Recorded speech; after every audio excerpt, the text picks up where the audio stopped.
Now we are going to discuss the geometry of metal carbonyl. Metal carbonyl mostly 3 type की geometry को show करते हैं. First one आपके पास tetrahedral, second आपके पास trigonal बायपैरामिडल,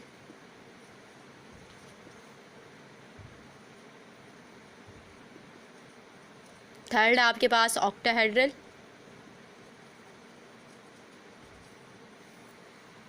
geometry को अगर आप डिफाइन करो तो आप ये कह सकते हो the three dimensional element of a particle in a space is known as geometry.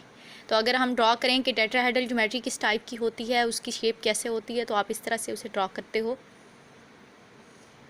A is the central metal atom, let's suppose, and B is the bonded atom.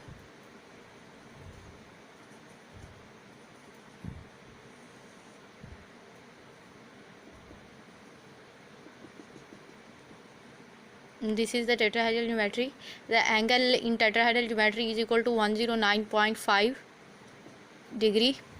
अगर आप ज्योमेट्री ड्रॉ करें ट्राइगोनल बायपैरामिडल की तो आप इस तरह से draw करते हैं. Let's suppose A is the central metal atom,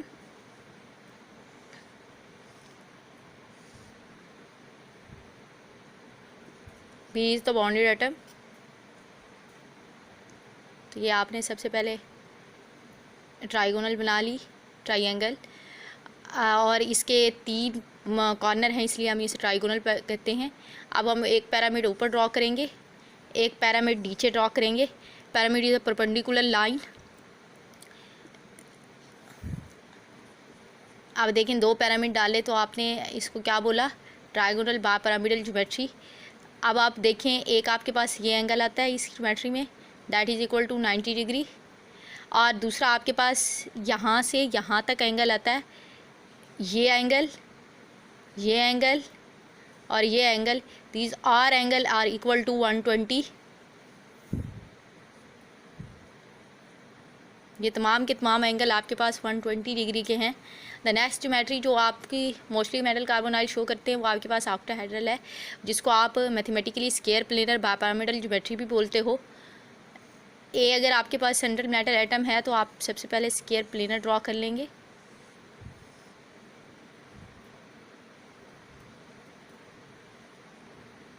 and B will be the bonded atom.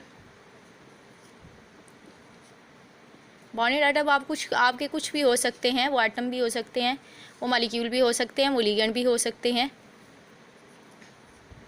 तो हमने कहा कि स्क्वायर प्लेनर बायपैरामिडल, एक पैरामिड आपने ऊपर ड्रॉ किया, एक पैरामिड आपने नीचे ड्रॉ किया. एक ट्रायंगल आपकी अबव होती है और एक ट्रायंगल आपकी बिलो पीछे होती है. तो ये आपके पास क्या है, octahedral. It has 6 corner geometry, 1 2 3 4 5 6. कभी ये ना सोचें कि आप कॉर्नर की बेस के पे इस ज्योमेट्री का नेम बोलते हो. इस ज्योमेट्री का नेम एक बिल्डिंग की बेस पे रखा गया जिसकी वजह से इसे हमें ऑक्टाहेड्रल बोलते हैं.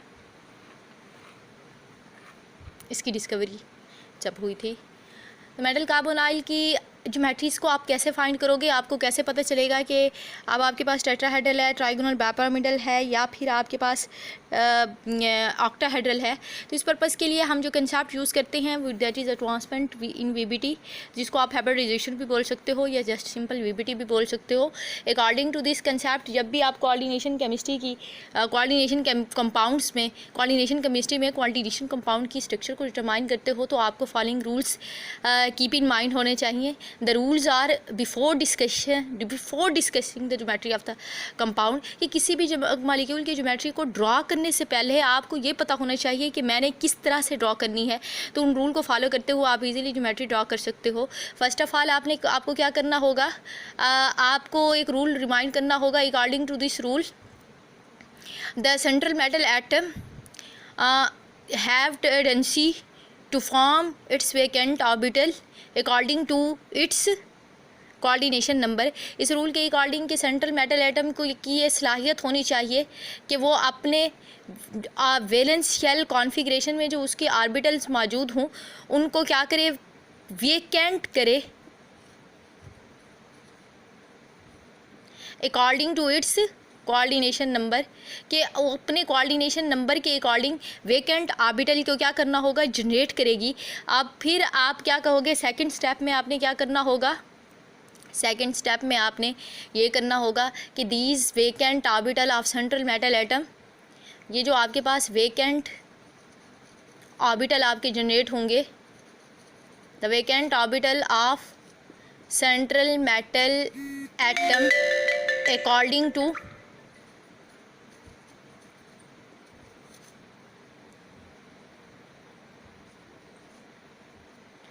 कोऑर्डिनेशन नंबर, उसको वो क्या होंगे, वो हाइब्रिडाइज होंगे and make hybrid orbital.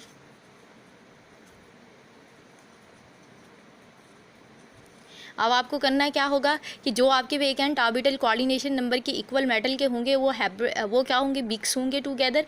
Mix होने के बाद उनके पास हाइब्रिड ऑर्बिटल आपको अराइज होंगे और उन हाइब्रिड ऑर्बिटल की काउंटिंग आपकी atomic orbital, vacant atomic orbital की मिक्सिंग की काउंटिंग के इक्वल होनी चाहिए। देन आप तीसरे स्टेप में आप क्या करते हो, इन थर्ड स्टेप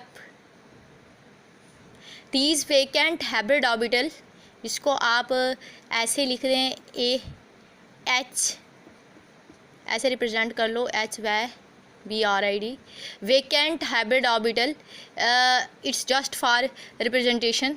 आपने इसको पेपर में ऐसे नहीं लिखना।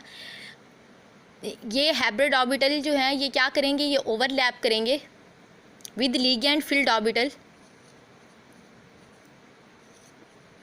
लिगेंड के पास आपके फील्ड ऑर्बिटल और इसके पास आपके एम्प्टी ऑर्बिटल, ये आपस में क्या करेंगे, overlap and form metal ligand sigma bond. जब आपके पास मेटल लिगेंड सिग्मा बॉन्ड बनेगा तो इसका मतलब ये होगा कि आपकी मेटल जो है वो लिगेंड के साथ अटैच हो गई है। अब आपने इस सिचुएशन के बाद आपने ये बताना होगा कि वो किस स्पेस में वो मेटल लिगेंड के साथ किस तरह से अरेंज हुई है। तो इस स्पेस में उसकी ज्योमेट्री या उसकी पोजीशन को डिटरमाइन करने के लिए आपको जस्ट ये करना होगा कि ये the number of the hybrid orbital of the central metal atom will decide, कि आप जो सेंट्रल मेटल एटम के हाइब्रिड ऑर्बिटल हैं वही डिसाइड करेंगे कि how ligand attach toward the central metal atom in a space, के स्पेस में लिगेंड किस अरेंजमेंट से सेंट्रल मेटल एटम के साथ अटैच होगा। तो हम क्या करेंगे, इस पर्पज़ के लिए हमें फोर्थ स्टेप में ये करना होगा कि हमें number of hybrid orbital count करने होंगे और स्टीरिक नंबर कैलकुलेट करना होगा। In order to calculate steric number,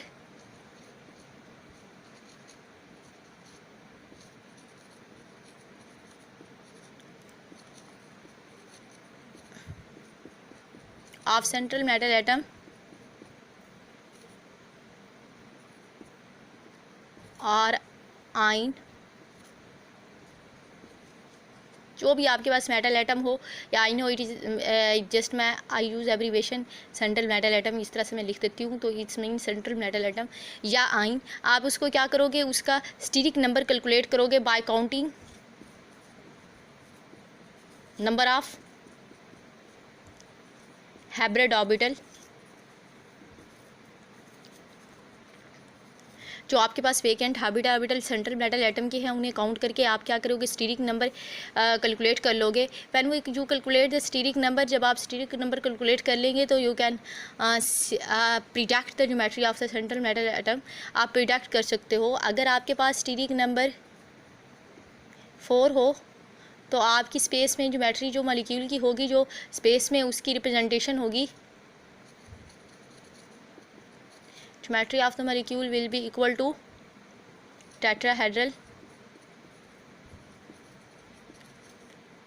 If your steric number will be 5, geometry trigonal bipyramidal.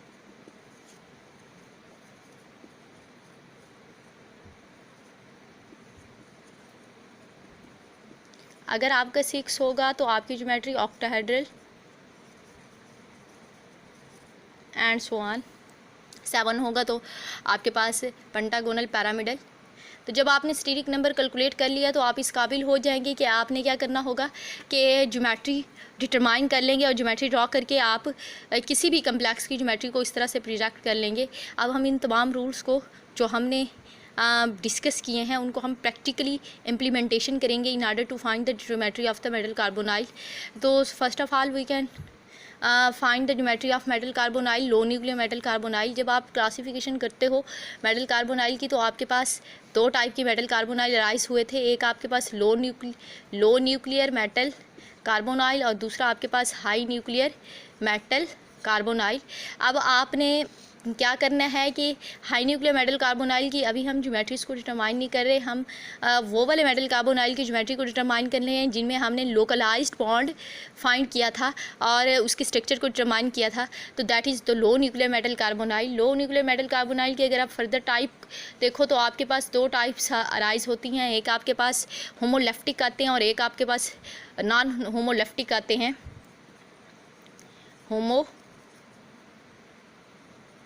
लेफ्टिक और फिर नॉन होमो लेफ्टिक आते हैं।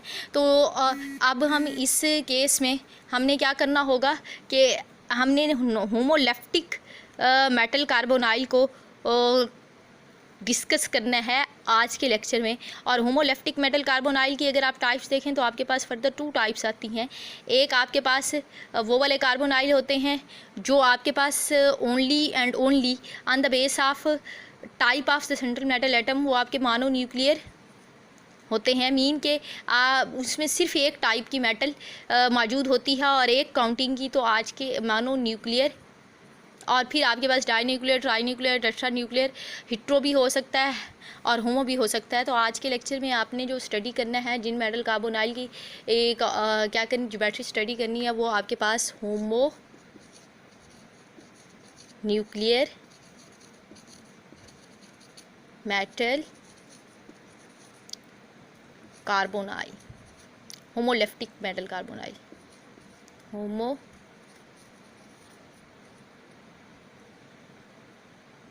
लेफ्टिक मेटल कार्बोनाइल। इन टाइप ऑफ मेटल कार्बोनाइल को आप इस तरह से डिफाइन करते हो। आप कहते हो such type of metal carbonyl in which the one type of metal is present along with carbon monoxide ligand is known as homoleptic metal carbonyl। मतलब ये हुआ इस डेफिनेशन के अकॉर्डिंग आपके पास सिर्फ एक ही मेटल होगी और एक ही टाइप की होगी और एक ही टाइप के ligand according to its coordination number क्या होंगे अटैच होंगे। तो इसमें इस क्लास का जो जनरल फार्मूला है वो आप इस तरह से रिप्रेजेंट कर सकते हैं। Now we take example in order to explain the structure of homoleptic metal carbonyl।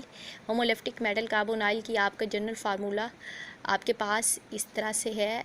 इस तरह से लेट्स सपोज आप मेटल लेते हैं निकल। निकल कोऑर्डिनेशन नंबर 4 शो करती है, इट इज़ अंडरस्टूड। तो आप देखें ये आपके पास 4, तो आपका ये मेटल कार्बोनाइल है। अब हम इसकी स्ट्रक्चर को एक्सप्लेन करना चाहते हैं अकॉर्डिंग टू वीबीटी कंसेप्ट और hybridization concept uniform form of VBT. तो आप देखें तो आपके पास दो इंपॉर्टेंट चीज़ें इस कंपाउंड में आपके पास नज़र आ रही हैं। एक आपके पास मेटल और एक आपके पास ligand.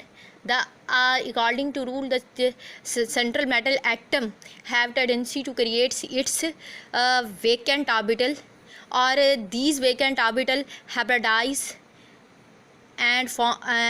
and overlap with ligand filled orbital and metal ligand sigma bond. The hybrid orbital of the central metal atom is used for the determination of the steric number and then we calculate the geometry. तो यही सारे steps हमने क्या करने हैं, apply करने हैं।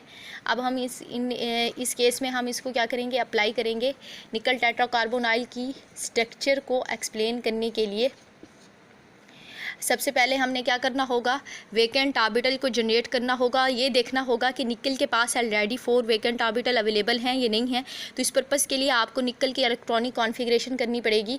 निकल का एटॉमिक नंबर आपके पास 28 होता है और वैलेंस शेल इलेक्ट्रॉनिक कॉन्फ़िगरेशन आप करेंगे। क्यों करेंगे, because valence shell orbital is use for chemical bonding, किसी भी एटम का वैलेंस शेल ही आप यूज़ करते हो तो valence shell electronic configuration in case of nickel tetra carbonyl यानी in case of nickel is equal to central metal atom is equal to 3d8 4s 2 4p0।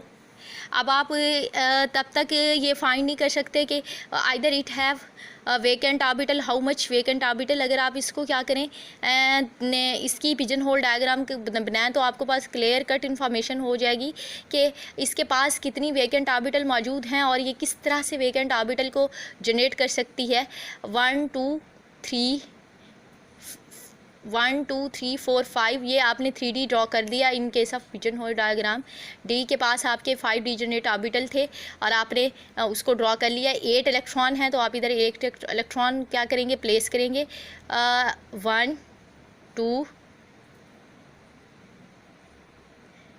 3 4 5 6 7 8 electron आपने place कर लिए। उसके बाद आपने क्या करना होगा, 4s आप ऑर्बिटल को ड्रॉ करेंगे।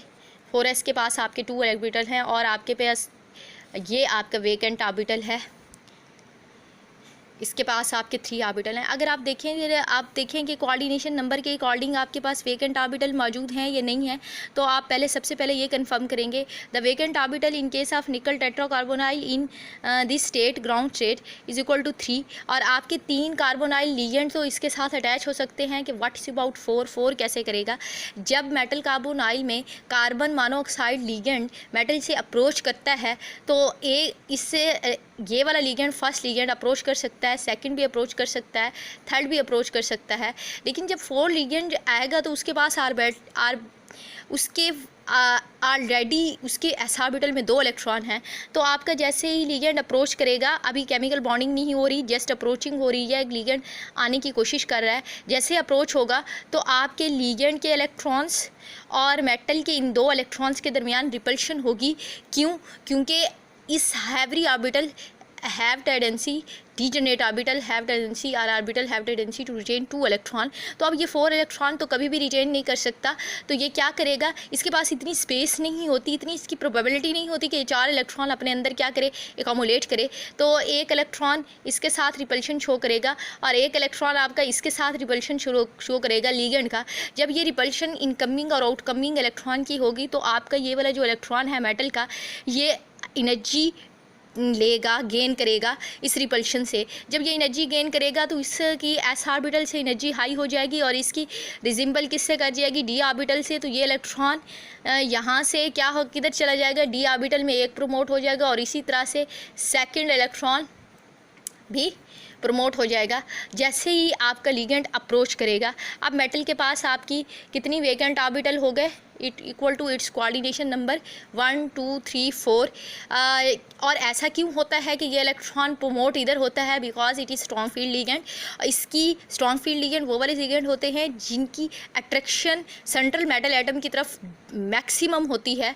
तो ये इंट्रैक्शन जब इनकी मैक्सिमम होगी, ये मैक्सिमम सेंट्रल मेटल एटम को हिट करेंगे तो उनके इलेक्ट्रॉन की तब रिपल्शन होगी। अगर हिट भी ना कर सके लिगेंड तो तब आपके पास रिपल्शन नहीं होती और आपकी इलेक्ट्रॉन जो है वो प्रमोशन के चांसेस कम होते हैं। अब आप देखें तो ये आपके पास 4 ऑर्बिटल हैं, 1 2 3 4। दीज 4 ऑर्बिटल हैब्रिडाइज, ये चारों के चारों ऑर्बिटल क्या होंगे, हैब्रिडाइज होंगे और ये sp3 हाइब्रिडाइजेशन बनाएंगे। तो अब हम इन्हें क्या ले लेते हैं कि these are orbital when mix and get 4 sp3 hybridize orbital. और उनकी पिजन होल डायग्राम भी आप इसी तरह से ड्रॉ करेंगे। ये भी sp3 वेकेंट और ये भी आपके पास sp3 वेकेंट और ये भी आपके पास sp3 ये 4 ऑर्बिटल आपने ड्रॉ कर लिए sp3। अब आपका क्या होगा, ligand these 4 orbital hybrid orbital, ligand के हाइब्रिड ऑर्बिटल से जिसमें आपके एमओटी डायग्राम के अकॉर्डिंग जब आपने बनाई थी तो उसका हाइब्रिड ऑर्बिटल के पास लोन पेयर मौजूद था। तो वो लोन पेयर का हाइब्रिड ऑर्बिटल और इसका हाइब्रिड ऑर्बिटल आपस में क्या करेंगे, ओवरलैप करेंगे। तो हम उसकी इस केस में and form metal ligand sigma bond. तो आपने कार्बन मोनोऑक्साइड के पास आपका 2 इलेक्ट्रॉन है तो वो उसकी ओवरलैपिंग आपने इस तरह से शो करनी है। अगर आप इधर से रिप्रेजेंट नहीं करें नो प्रॉब्लम, आप इधर और क्रॉस से रिप्रेजेंट कर लें, डॉट से रिप्रेजेंट कर लें। मैं डॉट से रिप्रेजेंट करती हूँ बिकॉज इट्स थोड़ा स्पेस इसकी लेस है, जिसकी वजह से क्रॉस जो है वो वेल डिफाइन तरीके से एक्सप्लेन नहीं हो रहा, शो नहीं हो रहा। ये आप सेकंड लिगेंड, इसी तरह से आपका कार्बन मोनोऑक्साइड के 2 इलेक्ट्रॉन ये क्या करेगा, डेटिव बॉन्ड बना देगा। ओवरलैपिंग के दौरान ये 2 इलेक्ट्रॉन इधर आ जाएंगे और इसी तरह से थर्ड के ये 2 इलेक्ट्रॉन आपके पास इधर आ जाएंगे। अब ये 2 इलेक्ट्रॉन आपके पास इधर आ जाएंगे। अब जब इस तरह की ये मेटल के वेकेंट ऑर्बिटल लिगेंड के फील्ड ऑर्बिटल से उनकी ओवरलैपिंग हुई तो मेटल लिगेंड सिग्मा बॉन्ड बन गया। अब ये आपने क्या किया, उनकी ओवरलैपिंग शो की और उनकी बॉन्ड फॉर्मेशन की टेंडेंसी शो की। अब हम इसकी पिक्चर से या डायग्राम से हम इसकी लूप फॉर्म में भी ओवरलैपिंग शो करेंगे। अब आप एक बात क्लियर करें कि ये वाले आपके सारे के सारे इलेक्ट्रॉन 1 2 3 4 जो लिगेंड हैं ये फील्ड हैं और इसका मेटल का जो डी ऑर्बिटल है वो भी कम्प्लीटली फील्ड है। अगर हम इसका पैरामैग्नेटिक और डायमैग्नेटिक बिहेवियर को देखें तो आप कभी भी इन इलेक्ट्रॉन को काउंट करके पैरामैग्नेटिक डायमैग्नेटिक नहीं कहोगे, आप डी के वो मेटल के एक्चुअल इलेक्ट्रॉन को देख के कहोगे कि अगर अनपेयर इलेक्ट्रॉन होगा तो पैरामैग्नेटिक, अदरवाइज ये डायमैग्नेटिक। तो इस केस में कोई अनपेयर इलेक्ट्रॉन नहीं है तो ये डायमैग्नेटिक है। नाउ इन नेक्स्ट स्टेप हमें क्या करना होगा कि हमने इस sp3 हाइब्रिड ऑर्बिटल की क्या करनी होगी कि इनकी ओवरलैपिंग शो करनी होगी। बट ओवरलैपिंग शो करने से पहले आपको ये पता होना चाहिए कि ये चारों के चारों ऑर्बिटल स्पेस में किस तरह से अरेंज होंगे और मेटल लिगेंड सिग्मा बॉन्ड बनेगा। तो इस पर्पज़ के लिए हमें क्या करना होगा, स्टीरिक नंबर कैलकुलेट करना होगा bye counting the number of hybrid orbital. तो अगर हम hybrid orbital of central metal atom count करें, अनहाइब्रिड को आपने नहीं काउंट करना है, डी को आप नहीं काउंट करेंगे बिकॉज इट इज़ अनहाइब्रिड। जब ये अनहाइब्रिड है तो इसको आप काउंट नहीं करेंगे। अब आप देखें तो आप 1 2 3 4 आपके पास हाइब्रिड ऑर्बिटल हैं जो डेटिव बॉन्ड बना रहे हैं, तो आपका स्टीरिक नंबर क्या होगा, 4 होगा। तो आपकी जो ये ऑर्बिटल है इनकी लूप को आप किस तरह से अरेंज करोगे, आप इनकी ओवरलैपिंग डायग्राम से इस तरह से शो करोगे कि इन्हें टेट्राहेड्रल अरेंज करोगे और मेटल लिगेंड सिग्मा बॉन्ड की हाइब्रिडाइजेशन को, ओवरलैपिंग को using diagram hybridization loop of hybrid orbital आप उसको शो करेंगे। तो नेक्स्ट स्टेप में हमने वो शो कर लेनी है। तो हमें पता है स्टीरिक नंबर 4 है तो हम उसकी ज्योमेट्री को किस तरह से अरेंज करेंगे। टेट्राहेड्रल आपके पास निकल will be the central metal atom, 0 oxidation state, क्योंकि आपके पास आपको पता है कार्बन मोनोऑक्साइड एक न्यूट्रल लिगेंड है तो इसकी 0 ऑक्सीडेशन स्टेट होगी। अब आप देखें आपने टेट्राहेड्रल अरेंज करनी है, उनकी लूप, अब लूप को आप इस तरह से रिप्रेजेंट कर दें सिंपली, और आप इस तरह से जब रिप्रेजेंट करेंगे सिंपली तो एक आपके पास लूप अबव, एक आपके पास टेट्राहेड्रल ज्योमेट्री के अकॉर्डिंग आपने लूप ड्रॉ करनी है इस तरह से, सेकंड आपके पास इस तरह से, ये आपके पास इस तरह से, थर्ड एंड फोर्थ। अब आप देखें कि आपके पास sp3 हाइब्रिड ऑर्बिटल, शेप थोड़ा सेम रखें। हाइब्रिड ऑर्बिटल आपके पास कितनी हैं, 4 हैं और आपने फोर लूप्स ड्रॉ कर दी। इट इज़ sp3, ये भी sp3, ये भी आपके पास sp3, ये तमाम के तमाम ऑर्बिटल sp3 हैं। इनको हम इसके अंदर चले मेंशन कर लेते हैं, sp3 sp3। अब निकल के 4 sp3 हाइब्रिड ऑर्बिटल हैं। अब आपने इसकी ओवरलैपिंग किसके के साथ करनी है, कार्बन मोनोऑक्साइड के साथ। तो आप किस तरह से आप सिंपली शो करोगे, आप लिगेंड CO और ये डेटिव बॉन्ड, इट्स मीन कि इसकी ओवरलैपिंग हुई और 2 क्रॉस इलेक्ट्रॉन इधर ऐड कर देंगे, इलेक्ट्रॉन ऐड करना मस्ट है, और इधर आप CO इसकी ओवरलैपिंग कर लेंगे। It is the electronic geometry, ये आपकी इलेक्ट्रॉनिक ज्योमेट्री है जो मोस्टली शो हो रही है, और ओवरऑल ज्योमेट्री भी आपकी यही है, मॉलिक्यूलर भी। ये देखिए आपने इस तरह से आपने ओवरलैपिंग शो कर दी, वो पिजन होल डायग्राम में थी, ये इन फॉर्म ऑफ लूप है। अब आप इसको देख लें इसकी ज्योमेट्री क्या बनती है, टेट्राहेड्रल। अब आप इसको क्या करेंगे, दिस इज़ द ज्योमेट्री, ये आपका एंगल ऑर्बिटल इस तरह से अरेंज होके ओवरलैप कर लेंगे, इसका एंगल 109.5 डिग्री है। अब आप इसको किस में देखेंगे, इसका फाइनल रिजल्ट देखेंगे कि ये आपके पास मेटल लिगेंड सिग्मा बॉन्ड है। लूप को आप रिप्रेजेंट नहीं करेंगे, molecular orbital geometry to determine करेंगे। इसकी इस स्टेप के बाद आपने क्या करना होगा, निकल टेट्राकार्बोनाइल की ज्योमेट्री को डिटरमाइन करना होगा, Ni एक आपके पास लीजेंड इस डायरेक्शन में था, लोन पे ऐसे डोनेट कर रहा था, उसकी ऐसे डायरेक्शन थी CO। दूसरा लीजेंड आपका इस डायरेक्शन में था CO। थर्ड आपके पास ऐसे था CO। फोर्थ आपके पास ऐसे था CO। अब आप इसको देखें कि इसके 4 कॉर्नर बन रहे हैं इस ज्योमेट्री के। इट इज़ टेट्राहेड्रल और ये वाला एंगल आपके पास क्या है 109.5 degree. The geometry of the nickel tetracarbonyl is tetrahedral and it is shown in such a way. Some books में आप ऐसे देखते हो कि आपके पास अगर ये CO नहीं लिखा हो, आप इसको स्ट्रक्चर की फॉर्म में लिखना चाहें तो आप इसको जब स्ट्रक्चर की फॉर्म में लिखेंगे तो तब कभी भी आप C डबल बॉन्ड O नहीं शो करेंगे, आप C ट्रिपल बॉन्ड शो करेंगे डेटिव बॉन्ड बनाकर।